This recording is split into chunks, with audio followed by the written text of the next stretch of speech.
11월 4일 라이덴 딜라이트 말씀 묵상 시작하겠습니다. 사랑하는 주님, 주님의 높고 위대하심을 찬양합니다. 크신 사랑으로 우리를 인도하시며 능력의 손으로 우리 삶을 붙잡아 주시니 주님께 감사를 드립니다. 놀라운 사랑을 받은 우리가 주님을 더 깊이 사랑하며 주님 뜻을 이루며 살도록 오늘도 우리에게 말씀하시고 성령으로 충만하게 하여 주시옵소서. 예수님 이름으로 기도합니다. 아멘.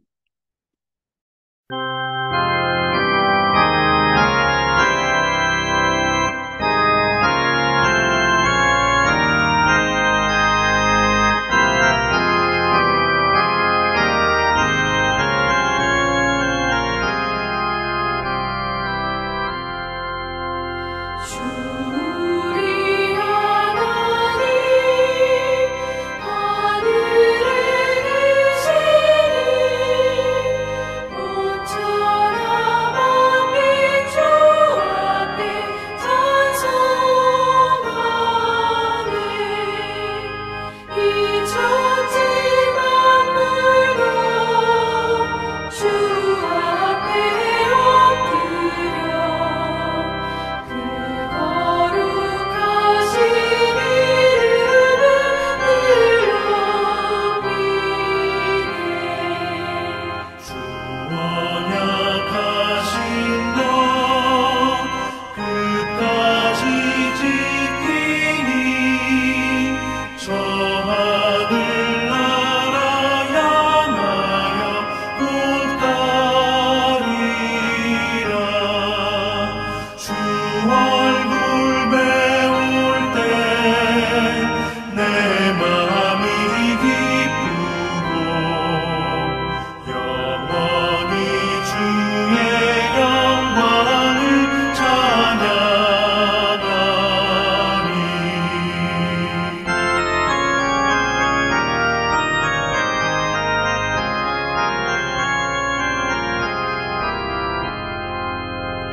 왕의 왕 되신 주 하늘에 계시니 이 세상 죄악에 계신 구주 예수 저 천군 천사들 주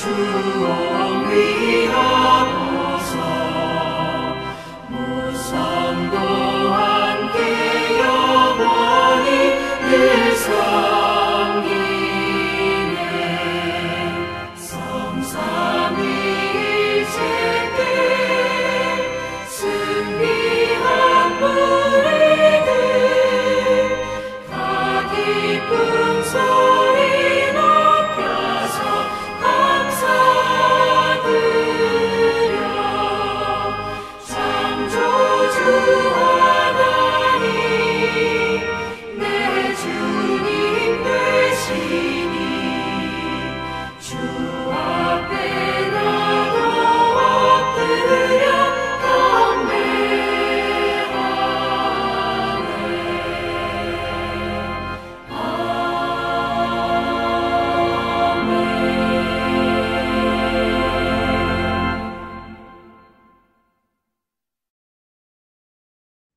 마가복음서 12장 13절에서 17절까지의 말씀입니다. 그들은 말로 예수를 책잡으려고 바리새파 사람들과 헤롯 당원 가운데서 몇 사람을 예수께로 보냈다. 그들이 와서 예수께 말하였다. 선생님, 우리는 선생님이 진실한 분이시고 아무에게도 매이지 않는 분이심을 압니다. 선생님은 사람의 겉모습으로 판단하지 않으시고 하나님의 길을 참되게 가르치십니다. 그런데 황제에게 세금을 바치는 것이 옳습니까? 옳지 않습니까? 바쳐야 합니까? 바치지 말아야 합니까? 예수께서 그들의 속임수를 아시고 그들에게 말씀하셨다. 어찌하여 나를 시험하느냐? 데나리온 한 잎을 가져다가 나에게 보여보아라. 그들이 그것을 가져오니 예수께서 그들에게 물으셨다. 이 초상은 누구의 것이며 적힌 글자는 누구의 것이냐? 그들이 대답하였다. 황제의 것입니다. 예수께서 그들에게 말씀하셨다. 황제의 것은 황제에게 돌려주고 하나님의 것은 하나님께 돌려드려라. 그들은 예수께 감탄하였다. 바리새파 사람들과 율법학자들을 비롯한 당시의 기독권자들, 그들은 계속해서 예수님을 공격하기 위해 여러 가지 시도를 했었습니다. 오늘 본문에 나타나는 이번 사건에는 바리새파 사람들과 헤롯 당원 중에 몇 사람을 보내서 예수님을 시험해 보려고 합니다. 그들은 먼저 예수님께 온갖 칭찬을 다 하지요. 예수님이 진실하시다, 사람의 겉모습을 가지고 판단하지 않으신다, 하나님 말씀을 참되게 가르친다라고 그렇게 예수님을 음, 붕 띄워놓는 것 같습니다. 그런데 예수님은 그들의 속임수에 넘어가지 않으시죠. 그들은 예수님께 질문합니다. 황제에게 세금을 바치는 것이 옳으냐? 바쳐야 되느냐? 바치지 말아야 되느냐? 당시 가이사에게 어떻게 해야 되느냐? 세금을 어떻게 바쳐야 되느냐? 그런데 그들의 질문이 단순히 세금에 대한 문제만은 아니었을 것입니다. 물론 그들은 충분히 이런 의도로 예수님을 책잡으려고 했을 것입니다. 예수님의 대답의 여하에 따라서 예수님을 로마에 고발할 것인지 아니면 사람들에게 버림받게 할 것인지. 그때 예수님은 데나리온 한 잎을 가져오라고 하셨죠. 그런데 여기에 당시에 사용되던 데나리온에는 로마 황제 티베리우스의 얼굴과 독수리 신상이 새겨져 있었다는 것을 우리가 알 수 있어야 합니다. 이것을 어디다 사용하고 있었는지 그들은 이 동전을 성전세로 내고 있었던 것이죠. 성전세를 위해서 제사장들은 동전을 새로 만들 수도 있었을 것입니다. 왜냐하면 로마 황제의 얼굴이 그려져 있는 로마의 신상인 그 독수리상이 그려져 있는 것을 성전세로 바친다는 것은 말도 안 되는 이야기였던 것이죠. 하나님 앞에 바쳐야 되는 그것을 어떻게 우상이 새겨진 것을 바칠 수가 있습니까? 십계명을 완전히 어기는 일들이었던 것이죠. 그런데 대제사장들은 성전세로 내야 하는 돈을 그냥 로마 황제의 얼굴이 그려진 것, 신상이 그려진 것을 그대로 받고 있었다는 것입니다. 이것은 그들이 하나님의 계명을 어겼다는 것을 말하고 있었고 그들이 성전에서 일하고 있었지만 신앙과 양심이 무너졌다는 사실들을 가르쳐 주고 있었던 것이었죠. 그러니 지금 예수님께 던진 그들의 질문이 세금을 낼 것인가 말 것인가 하는 것만으로 끝나지는 않는다라는 것을 보여주고 있는 그런 상황이 되는 것이죠. 종교적인 질문이 나타나 있다는 것도 우리가 생각해 볼 수 있는 내용입니다. 예수님께서 지금 동전을 가져오라고 하셨을 때 이 동전에 우상이 그려져 있는데 이 동전은 사실 유대인들은 반감을 가지고 있었던 동전이고 이 동전을 가지고 다니지 않으려고 했던 사람들도 있었다는 것입니다. 그런데 예수님께서 이 동전을 가져오라고 하시니까 황제에게 바치는 세금에 대한 질문을 했던 그들이 지금 성전세 납세를 위해서 사용하던 데나리온, 이거 뭐지? 라는 생각들을 할 수밖에 없었던 것이죠. 그 안에 그려져 있는 황제와 독수리 신상을 보자. 여기에 누가 그려져 있느냐라고 예수님께서 물어보셨을 때 그들은 상당히 당황했을 것으로 보입니다. 그들은 예수님이 황제에게 세금을 바치라고 하면 예수님을 따르는 무리들에게 실망을 예수님께서 주고 결국 많은 사람들이 예수님에게서 떠나갈 것이다라고 계산을 했을 것이고 또 황제에게 세금 바치지 말라고 예수님께서 말씀하시면 예수님을 로마의 반란을 선동하는 사람으로 고발할 생각을 갖고 있었던 것이죠. 그런데 예수님이 지금 이 동전을 보자고 하셨고 그 안에 그려진 로마 황제의 얼굴, 독수리 신상을 확인시켜 주셨습니다. 그리고 예수님께서 말씀하십니다. 황제의 것은 황제에게 주고 하나님의 것은 하나님께 드려라. 지금 이들은 이 대답을 들으면서 또 예수님께서 동전을 가져오라고 하셨을 때에 상당히 당황하며 어찌할 바를 모르고 있었을 것입니다. 자, 예수님께서 하셨던 이 말씀을 한번 우리가 생각을 해봅시다. 사실 예수님께서 이렇게 답변하신 것은 그들에게는 그보다 200년 전에 마카베오가 했던 말을 상기하게 했을 것입니다. 마카베오는 이방인들에게 응당한 몫을 갚아주자. 율법의 명령에 순종하자라고 그렇게 외쳤었습니다. 이 말은 사실 받은 대로 돌려주자, 복수하자라는 말로 여겨졌었죠. 그런데 예수님의 말씀은 아주 다른 내용이죠. 예수님은 복수하자라는 말씀을 하지 않으십니다. 예수님은 폭력혁명에 대해서는 반대하셨던 분이시죠. 예수님은 단순히 세금을 내라? 뭐 그렇게 말씀하신 것도 아닙니다. 지금 무슨 말씀을 하고 계시는 것인지 잘 보아야 하겠죠. 예수님께서 황제의 것은 황제에게 돌려주라는 그 말씀 안에는 사실 더러운 물건, 우상이 새겨져 있는 이것 원래 주인에게 돌려주라 라는 그런 느낌도 살짝 숨어 있는 것 같습니다. 너희 이런 것 가지고 하나님 앞에서 이렇게 쓰고 있었지? 라고 그들을 그들의 마음속에 있는 여러 가지 찔림을 드러내 주셨던 것이죠. 지금 너희들이 로마 황제에게 세금 바치는 것이 옳으냐 안 옳으냐라고 그렇게 나한테 질문할 처지가 아닐 텐데 너희들은 지금 하나님 앞에 그 하나님의 계명을 완전히 어기며 살고 있는 거 아니니? 라고 그렇게 예수님께서 반문하셨던 것이죠. 그리고 예수님께서는 하나님의 것은 하나님께 드리라는 말씀을 하십니다. 인간 자신이 하나님의 형상을 가지고 태어났으니 모든 것이 하나님의 것이라는 말씀을 하고 계시는 것이기도 하지요. 우리 자신의 인생을 하나님께 드릴 수 있어야 하는데 너희 지금 그렇게 살고 있니? 라고 물어보시는 것입니다. 사랑하는 여러분, 예수님은 하나님 나라와 사람이 사는 세상 이것을 둘로 딱 나눠놓고 이분법적인, 이원론적인 그러한 가치관을 우리들에게 가르쳐 주시는 것은 아닙니다. 물론 하나님을 온전히 섬겨야 하기에 우리가 세상의 것들에게 또 만몬에게 길들여지고 기울어지는 우리 자신들을 고쳐내야 하는 것은 맞지만 우리는 우리 삶의 모든 영역에서 하나님께서 다스리고 계신다는 사실을 깨닫고 하나님의 백성답게 살아가는 것, 그것을 예수님께서 원하신다는 사실을 꼭 기억해야 할 것입니다.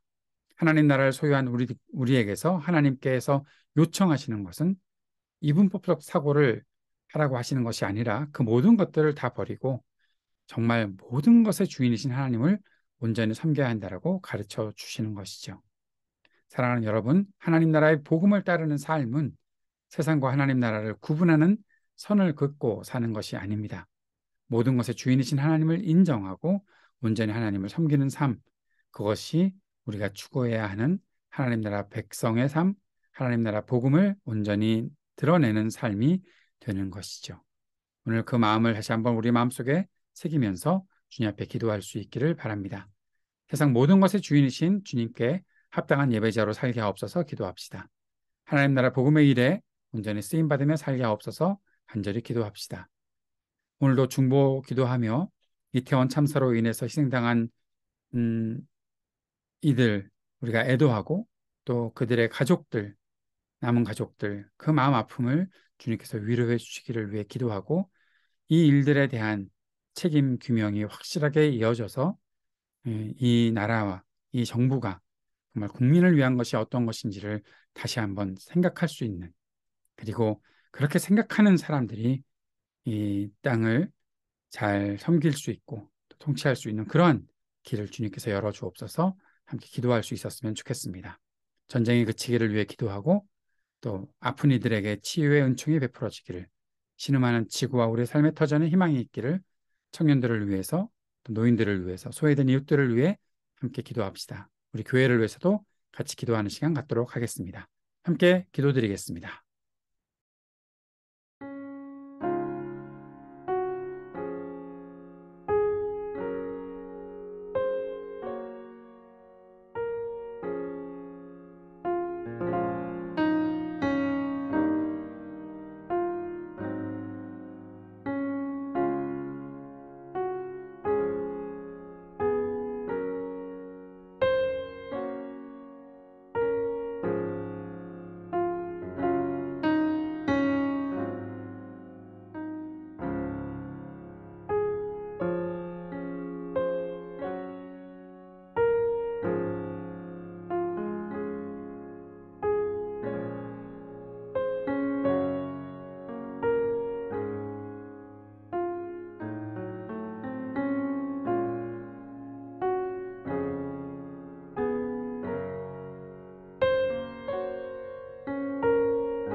하늘에 계신 우리 아버지여, 이름이 거룩히 여김을 받으시오며 나라가 임하시오며 뜻이 하늘에서 이루어진 것 같이 땅에서도 이루어지이다.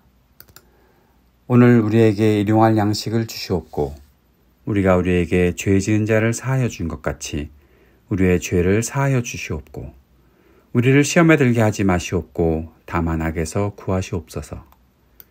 나라와 권세와 영광이 아버지께 영원히 있사옵나이다. 아멘.